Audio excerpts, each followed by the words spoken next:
আমরা আগে দেখে নিই আসলে রাইট ফর্ম অফ ভার্বসটা কি। মূলত রাইট ফর্ম অফ ভার্বস হচ্ছে ভার্বের বিভিন্ন রূপ বলতে ভার্ব মোট 5টা রূপে ব্যবহার হয়।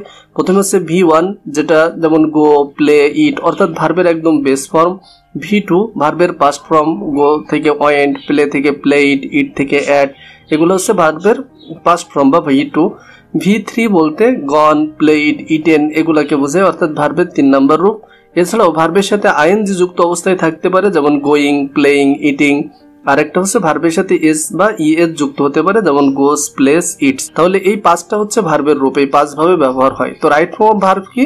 রাইট ফর্ম অফ ভার্বস হচ্ছে ভার্বের এই 5টা রূপ, সাবজেক্ট অথবা পার্সন অনুসারে ভার্বের এই 5টা রূপের সঠিক ব্যবহারটাই হচ্ছে রাইট ফর্ম অফ ভার্ব। তো চলো আমরা এই 8টা রূপ অর্থাৎ যে 8টা রুলস আছে সেই 8টা রুলস দেখে আসি। প্রথমে ইউজ অফ V1 অর্থাৎ ভার্বের যে 1 নম্বর রূপ এটা কখন ব্যবহার হয়। সর্বপ্রথম যে নিয়মটা আসছে modal verb, can, could, may, might, shall, should, will, would, must, এগুলো হচ্ছে মডেল ভার্ব। এবং do verb, do, does, did এর পরে সর্বদাই V1 বসে। তাহলে এটা সুন্দর করে মুখস্থ রাখতে হবে, মডেল ভার্ব এবং ডু ভার্ব এর পরে যে ভার্বটা আসবে সেই ভার্বটা অবশ্যই 1 নম্বর রূপে ব্যবহার হবে। আমরা কয়েকটা উদাহরণ দেখি, যেমন আই কুড সলভ। তাহলে এখানে সলভ যে ভার্বটা আছে এই ভার্বটা কি হবে? অবশ্যই 1 নম্বর রূপেই থাকবে। এরপরে দেখো আই ডিড নট গো দেয়ার, তো ডিড নট থাকার কারণে যেহেতু ডু ভার্ব ব্যবহার করা হচ্ছে, গো ভার্ব অবশ্যই 1 নম্বর রূপে যে রূপে রয়েছে রূপেই থাকবে, কোনো পরিবর্তন হবে না। ইউ মাস্ট কাম হেয়ার, তাহলে মাস্ট হচ্ছে মডেল ভার্ব, তারপরে কাম অবশ্যই কি হবে? V1 ব্যবহার করতে হবে। এরপরে প্রিপোজিশন টু এর পরে V1 বসে।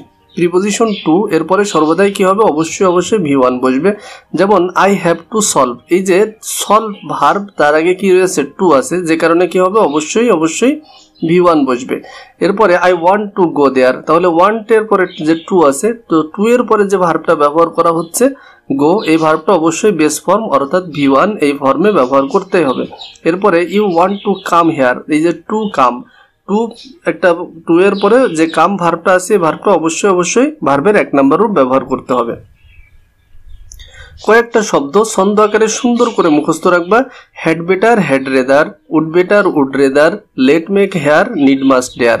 আরো একবার রিপিট করছি, এভাবে ছন্দ করে পড়বা, তাহলে ভালো মুখস্থ থাকবে। Had better, had rather, would better, would rather, let make here, need must dare, এই শব্দগুলোর পরে সর্বদাই V1 বসে। যেমন I had better go now, go home, তাহলে এখানে এই যে হ্যাড বেটার থাকার কারণে গো ভার্বটা অবশ্যই কি থাকবে? একদম প্রেজেন্ট ফর্মে রয়েছে। আই উড রেদার ডাই দেন বেগ, তাহলে এই যে উড রেদার থাকার কারণে ডাই এবং বেগ দুইটাই কি আছে? একদমই প্রেজেন্ট ফর্মে আছে।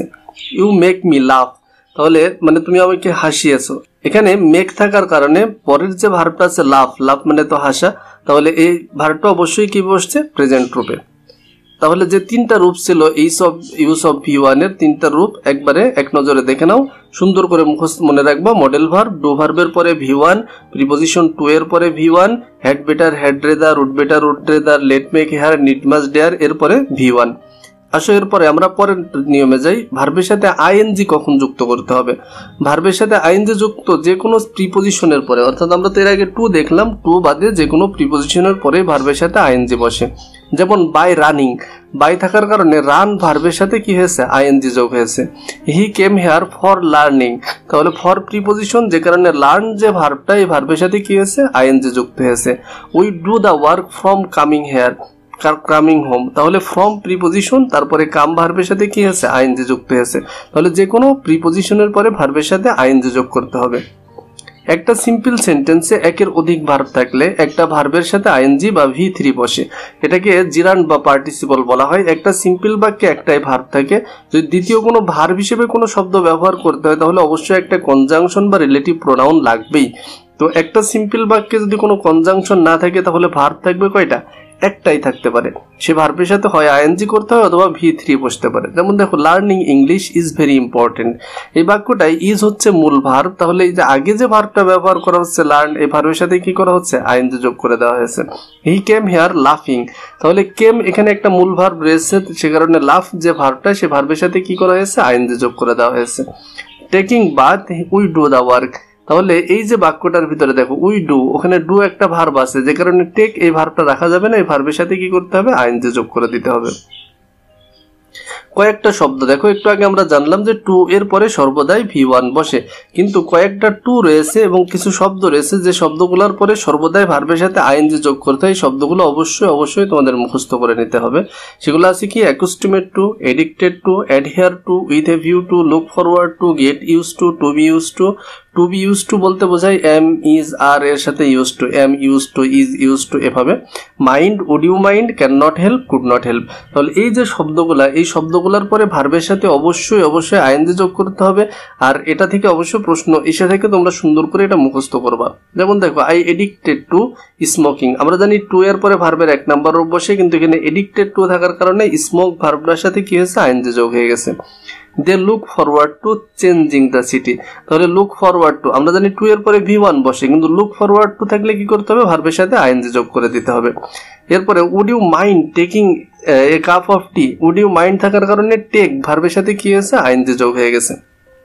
তাহলে ভার্ব প্লাস আইএনজির যে 3টা নিয়ম আমরা দেখছিলাম, যে কোনো প্রিপোজিশনের পরে ভার্বের সাথে আইএনজি বসে, একটা সিম্পল সেন্টেন্সে একের অধিক ভার্ব থাকলে তার সাথে আইএনজি বসে, এবং accustomed to, addicted to, adhere to, with a view to, look forward to, get used to be used to, mind, would you mind, can not help, could not help. শব্দগুলো সুন্দর করে মুখস্থ রাখতে হবে। এই শব্দগুলোর পরে সর্বদাই ভার্বের সাথে আইএনজি বসে। এরপরে দেখি V3 কখন বসে, have, has, had, get, got এরপরে V3 বসে। যেমন I have done the work, have থাকার কারণে ডু ভার্বের কোন রূপ বসছে, 3 নাম্বার রূপ। I had finished the work, তাহলে এখানে হ্যাড এর পরে ফিনিশড এই ভার্বটা 3 নাম্বার রূপ বসছে। I get him washed my shirt, get থাকলেও এর পরবর্তীতে যে ভার্বটা থাকবে সেই ভার্বটার সাথে অবশ্যই ভার্বের 3 নাম্বার রূপ ব্যবহার করতে হবে। এরপরে প্যাসিভ বাক্যে সর্বদা বি ভার্ব প্লাস V3 হয়। এই প্যাসিভ বাক্যটা অত্যন্ত গুরুত্বপূর্ণ, সবারই প্রশ্নে 2-1টা প্যাসিভ বাক্য থাকবেই।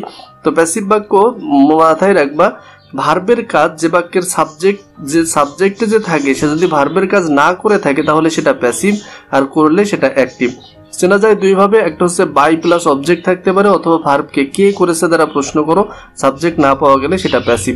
যেমন দেখি, the work is done by me, এই যে বাই প্লাস অবজেক্ট আছে তার মানে এটা প্যাসিভ। এখানে প্যাসিভ থাকার কারণে দেখো ইজ ডান একটা বি ভার্ব, তার সাথে V3 ব্যবহার হচ্ছে।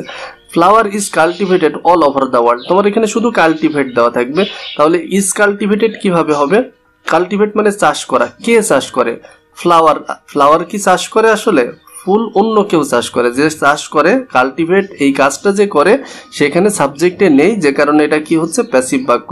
আর প্যাসিভ বাক্য থাকলে অবশ্যই একটা বি ভার্ব আসবে, তার সাথে V3 ব্যবহার করতে হবে। The thief was caught at night, তাহলে ক্যাচ মানে ধরা, কে ধরেছে, চোর ধরেছে না চোরকে ধরা হয়েছিল রাত্রে, চোরকে ধরা হয়েছে, অন্য কেউ ধরা কাজটা অন্য কেউ করেছে, যে করেছে সে সাবজেক্টে নেই, যে কারণে অবশ্যই এখানে এটা প্যাসিভ। আর প্যাসিভ হলে একটা বি ভার্ব প্লাস V3 ব্যবহার করতে হয়। তাহলে V3 এর যে 2টা নিয়ম ছিল, হ্যাভ, হ্যাজ, হ্যাড, গেট এবং গটের পরে V3 বসে, প্যাসিভ বাক্যে সর্বদাই বি ভার্ব প্লাস V3 বসে। তাহলে এই যে 8টি নিয়ম, ভার্বের 1 নম্বরের 3টা, ভার্বের সাথে আইএনজি যুক্ত হওয়া 3টা এবং V3 এর 2টা, এই 8টা নিয়ম এক টানা মুখস্থ রাখতে হবে একেবারে সুন্দর করে। তুমি যদি 8টা নিয়ম সুন্দরভাবে মাথায় রাখতে পারো তাহলে তুমি রাইট ফর্ম অফ ভার্বে পাস পেতে পারো। তাহলে এছাড়াও আর কিছু বিষয় একটুখানি মাথায় রাখতে হয়, সেটা হচ্ছে তুমি যখন রাইট ফর্ম অফ ভার্ব সমাধান করবা তখন প্রথমেই দেখতে হবে যে সেন্টেন্সটি প্রেজেন্টে নাকি পাস্টে, কারণ আমরা কিন্তু ভার্বের সাথে এস বা এস অথবা ভার্বের 2 নম্বর রূপের কোনো আলোচনা এখন পর্যন্ত করিনি। তাহলে সেগুলা কিভাবে ব্যবহার হবে, দেখো প্রথমে দেখতে হবে সেন্টেন্সটি প্রেজেন্টে আছে নাকি পাস্টে আছে। এরপরের কাজ হচ্ছে পাস্টে থাকলে এই 8টি নিয়মের বাইরে থাকলে V2 বসে, অর্থাৎ যদি সেন্টেন্সটা পাস্টের অতীতের কোনো ঘটনা হয় তাহলে এই 8টা নিয়মের কোনোটা চলে আসছে কিনা দেখতে হবে, না আসলে থাকলেই V2 বাকি ক্ষেত্রে।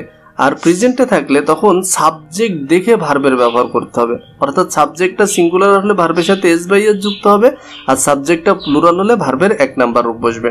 তাহলে এই বিষয়গুলো মাথায় রাখলে তোমরা রাইট ফর্ম অফ ভার্ব সুন্দরভাবে সমাধান করতে পারবে। চলো আমরা দু একটা উদাহরণের মাধ্যমে বিষয়টা দেখে আসি। এই একটা সেন্টেন্সের দিকে খেয়াল করো, cricket is a popular game, আমরা দেখছি এটা একটা প্রেজেন্টের ঘটনা। তাহলে প্রেজেন্টে থাকলে অবশ্যই ভার্ব ব্যবহারের সময় কি করতে হয়, সাবজেক্ট দেখে ব্যবহার করতে হয়। তাহলে এ নাম্বারে যে গ্যাপটা আছে এখানে বলা হচ্ছে both young and old gate pleasure from this game, মানে উভয় যুবক এবং বৃদ্ধ সবাই এই খেলা দেখে আনন্দ পায়। তাহলে এই যে গেট ভার্বটা দেওয়া আছে, গেট ভার্বটার কোন ফর্ম ব্যবহার করা যায়, দেখো যেহেতু প্রেজেন্টে আছে আমাদের সাবজেক্ট দেখতে হবে, ইয়াং অ্যান্ড ওল্ড দুইজনকে অ্যান্ড দ্বারা যুক্ত করা হয়েছে, তার মানে এটা প্লুরালের থাকার কারণে ভার্বের 1 নাম্বার রূপ, অর্থাৎ এখানে গেটই হবে। এরপরে দেখি পরের বাক্যটা, ইনফ্যাক্ট ক্রিকেট কল, দেখো কল মানে ডাকা, ক্রিকেট কল দ্য জেন্টলসম্যান গেম, ক্রিকেটকে বলা হয়, অর্থাৎ কল ডাকে কে, ক্রিকেট কি ডাকে না, ক্রিকেটকে বলা হয়। তো যেহেতু এখানে ক্রিকেটে যে সাবজেক্টে আছে সাবজেক্টটা ভার্বের কাজ করছে না, তার মানে এটা প্যাসিভ, আর প্যাসিভ হলে অবশ্যই একটা বি ভার্বের সাথে V3 বসবে। তাহলে আমরা এখানে বলতে পারি কি, ক্রিকেট ইজ কল্ড, ক্রিকেটকে বলা হয় দ্য জেন্টলসম্যান গেম। এরপরে দেখো ইট, এই যে সাবজেক্টে সিঙ্গুলার আছে, ইট হচ্ছে সিঙ্গুলার, তো সাবজেক্ট সিঙ্গুলার হলে ভার্বের সাথে অবশ্যই এস বাই এস যুক্ত হবে। তাহলে কেমন হবে, ইট এন্টারটেইনস আস উইথ দ্য প্লেজার। আচ্ছা, এরপরে দেখো a sense of Brotherhood and fidelity, এই যে বাক্যটাই দেখো এখানে মনে হচ্ছে সাবজেক্টে অনেক কিছু, আসলে প্রিপোজিশন যুক্ত অংশগুলো কখনোই সাবজেক্ট হয় না। এই বাক্যটার সাবজেক্ট হচ্ছে এসেন্স, যেহেতু অফ এর আগে প্রিপোজিশন আছে তার মানে পরের অংশটা সাবজেক্ট না। তো এসেন্স যেহেতু সিঙ্গুলার তাহলে কি হবে, অবশ্যই ভার্বের সাথে এস বাই এস যুক্ত হবে, creates among the playing nation throw ইট।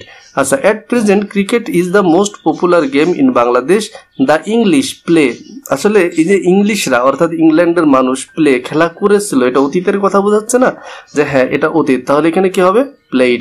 ওই 8টা নিয়ম না থাকলে ভার্বের 2 নম্বরও, played here in this subcontinent and since then, এবং তারপর থেকেই ইট হ্যাজ বিকামস, তারপরে থেকেই কি এটা হয়েছে, an intercooler part of our entertainment.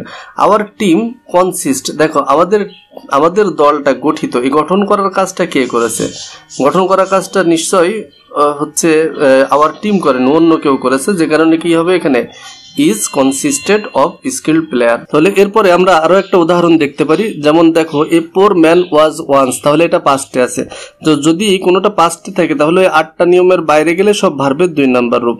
তাহলে a poor man was once put in a jail. আচ্ছা দেখো তো, যে পুট মানে তো রাখা, এই রাখা হয়েছে মানে রাখা কাজটা কি পোর ম্যান করেছে না পোর ম্যানকে অন্য কেউ রেখেছে জেলের ভিতরে। তাহলে এই যে ওয়াজ বি ভার্ব আছে, তো এখানে ভার্বের যে রূপটা পুটি বসবে, ইন এ জেল, তাকে রাখা হয়েছিল। Although he do no wrong, যেহেতু এখানে কোনো চিহ্ন নেই তাহলে এখানে আমরা ভার্বের 2 নম্বর রূপ ব্যবহার করে দেবো, did no wrong. After a long time the king of state visit, তাহলে ভিজিট করার কাজটা কিংই করেছে, এটা কি হবে, visited the jail. and the man told him that he was innocent but a case, এখন দেখো এই যে ফাইল মানে নথিভুক্ত করা, তো নথিভুক্ত করা কাজটা কি কেস করে না কেউ কেসকে নথিভুক্ত করে, অন্য কেউ করে, তার মানে এটা প্যাসিভ আসের, প্যাসিভ মানে সেখানে অবশ্যই বি ভার্ব প্লাস V3, আর এটা পাস্টে থাকার কারণে আমরা ওয়াজ আর নিয়ে আসছি, প্রেজেন্টে থাকলে অ্যামিজারের ভিতরে নিয়ে আসতাম। তাহলে was filed against him by some of his enemies, the king inquired, নিজের অবশ্যই যেহেতু এখানে অ্যাক্টিভ বাক্য আর এখানে অন্য কোনো চিহ্ন নেই, ভার্বের 2 নম্বর বসে যাবে, প্রাইভেটলি অ্যান্ড ফাউন্ড, এবং দেখেছিল যে ইট ওয়াজ ট্রু, এটা সত্য, হি গেভ, অর্থাৎ দেওয়া কাজটা যেহেতু রাজাই করেছিল, gave the man some money and set him free, he went straight to the market in a shop there wild birds, দেখো এই যে পাখি, ওয়াইল্ড বন্য পাখি, কিপ মানে রাখা কাজটিকে ওয়াইল্ড বার্ডস করেনি, অন্য কেউ এই ওয়াইল্ড বার্ডসকে রেখে দিয়েছে, তার মানে এটা প্যাসিভ, আর প্যাসিভ হলে অবশ্যই be verb plus V3, wild birds war kept in cage for sale. তাহলে বন্ধুরা আশা করি তোমরা ভিডিওটি বুঝতে পারছো, আর যদি কোনো অংশ বুঝতে সমস্যা হয় অথবা এই ধরনের আরো কিছু এক্সারসাইজের প্রয়োজন হয় বোঝার জন্য, তাহলে অবশ্যই সেটা তোমরা কমেন্টের মাধ্যমে জানাবা, আর ভিডিওটি তোমাদের সামান্য পরিমাণ হেল্পফুল যদি হয় তোমাদের জন্য, অবশ্যই তোমার বন্ধুদের সাথে শেয়ার করবা, আর চ্যানেলে নতুন আসলে সাবস্ক্রাইব করতে ভুলবে না। দেখা হবে পরবর্তী ভিডিওতে। আসসালামু আলাইকুম।